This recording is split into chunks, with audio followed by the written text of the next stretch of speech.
My son, Jonathan, that's him. He is my pride. He is incredibly talented. He is 22 years old and just graduated from the University of Delaware in their music composition program. This is about where I usually lose my audience because they're busy doing head math. I was 15 when he was born, and that's me and his mother. And about 3 months before that picture was taken, she and I were in a stairwell crying, and she's saying, "What are we going to do? What are we going to do?" And I'm holding her hand and crying, and I'm saying, "We're going to find a way.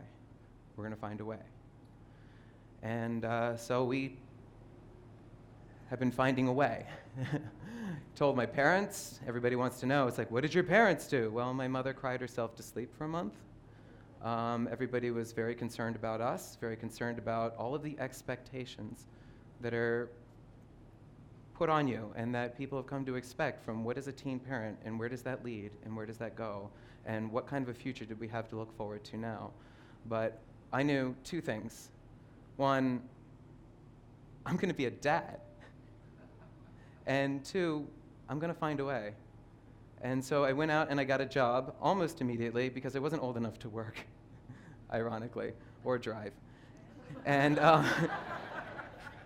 but the day I turned 16, I started my first job, and I've been working full-time ever since. That's me at TGI Fridays, I think 17 in that picture.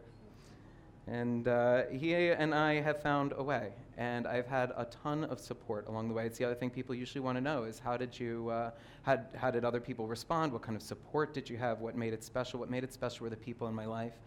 My grandparents are a little bit cut out of the picture there, but they're two of the most phenomenal people that I know. My mother was less than 50 when she had to choose what grandmother name she was going to go by. She wasn't really thrilled about that either. And but there she is. I mean, she looks like she's 35 in that picture. My sister was a great help, and just so many other people came around. And they came around to help me find a way. Help he and I to figure out how we're going to do this. His mother left about 6 months into the picture. And I was there left looking at him going, what are we going to do, buddy? You know, it's you and me now. We guess we're going to find a way. So I became the primary residential parent, and she was in and out of the picture, mostly in her own way. She got the fun time, and I did nuts and bolts time. And that's kind of a flip from what people usually expect. But I found some wonderful people. Like, this is Jonathan's stepmother-ish. She's the girl I dated while he was in high school, and I didn't date much. I only had a couple of girlfriends because it's hard to find a girlfriend when you have a built-in family, especially when you're in your early 20s and etc. But she was an elementary school teacher, so that came naturally to her. He is a musician like me. He is a performer like me. He was cut out of much from the same cloth that I was, which worked out great for us. He's my buddy. He's my friend. And he and I together found a friendship. So we grew up together. He's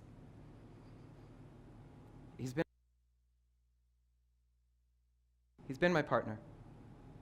And I gave him a guitar that I had just barely learned to play, and 6 months later he was teaching me how to play guitar. Today he plays the classical guitar, among many other instruments. We broke the expectations. We broke the rules. And sorry, I got distracted.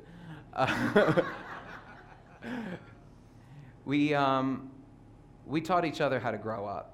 We taught each other how to be. I've learned so much more from him. He's been my teacher. He's been my guide. And he and I graduated a week apart from each other. He from high school and me from college. I found a way to go to full-time college while working full-time at minimum wage and raising a teenager through high school years. His mother was a support emotionally. She was a support there from time to time when she could be, when she could make it. She also struggled with being a teen parent. She struggled with those responsibilities and how to make that happen. But we mostly got along. And today she's like one of my best friends. Talk to her about once a week, usually nothing to do with him anymore except to complain once in a while, like, why don't he call? Right? When the unexpected came rushing at me, my response was, I'm going to find a way.